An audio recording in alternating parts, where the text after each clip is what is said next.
રાજસ્થાનના ઉદયપુરથી ધરપકડ કરવામાં આવી છે। જૂનાગઢમાં ટૂંકા ગાળામાં તેની સામે નોંધાયેલી 3 અલગ અલગ ફરિયાદોને પગલે પોલીસ હરકતમાં આવી।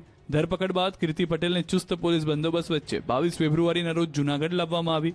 પોલીસ દ્વારા કીર્તિ પટેલને કોર્ટમાં રજૂ કરી તેના રિમાન્ડની માંગ કરવામાં આવી। કોર્ટ દ્વારા કીર્તિ પટેલના 1 દિવસના રિમાન્ડ મંજૂર કરવામાં આવ્યા। ધરપકડ અને રિમાન્ડ બાદ કીર્તિ પટેલની બેશરમીના દ્રશ્યો કેમેરામાં કેદ થયા।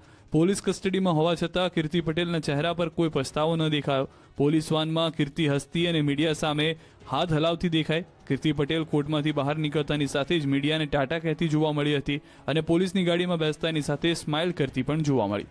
એટલું જ નહીં, પોલીસ વાનની અંદર કીર્તિ પટેલ તેની સાથે બેઠેલા પોલીસ કર્મીઓ સાથે પણ હસી મજાક કરતી હોય તેવા દ્રશ્યો કેમેરામાં કેદ થયા। પોલીસ કર્મીઓ પણ કીર્તિ સાથે હસતા જોવા મળતા પોલીસની ગંભીરતા સામે પણ સવાલો ઉઠી રહ્યા છે। તો રિમાન્ડ દરમિયાન ખુલાસો કર્યો કે ધરપકડથી બચવા ફરિયાદ બાદ સીધી ઉદયપુર પહોંચી હતી। કારમાં ઉદયપુર ભાગી ગઈ હતી। આ જે રડતા કીર્તિના દ્રશ્યો આપ જોઈ રહ્યા હતા તે કીર્તિ પટેલને જામીન મળ્યા છે। 20 લાખની ખંડણી કેસમાં કીર્તિના જામીન મંજૂર થઈ ગયા છે। રિમાન્ડ પૂર્ણ થતા કોર્ટમાં રજૂ કરાઈ હતી। કીર્તિ પટેલે જામીન માટે કરી હતી અરજી। જામીન અરજી પર કોર્ટમાં હાથ ધરાઈ હતી દલીલો બાદ કોર્ટે જામીન મંજૂર કર્યા છે। કાલે ભવનાથ પોલીસ સ્ટેશનમાં હાજર થવા ફરમાન છે। ભવનાથ પોલીસ સ્ટેશનના ગુનામાં કીર્તિને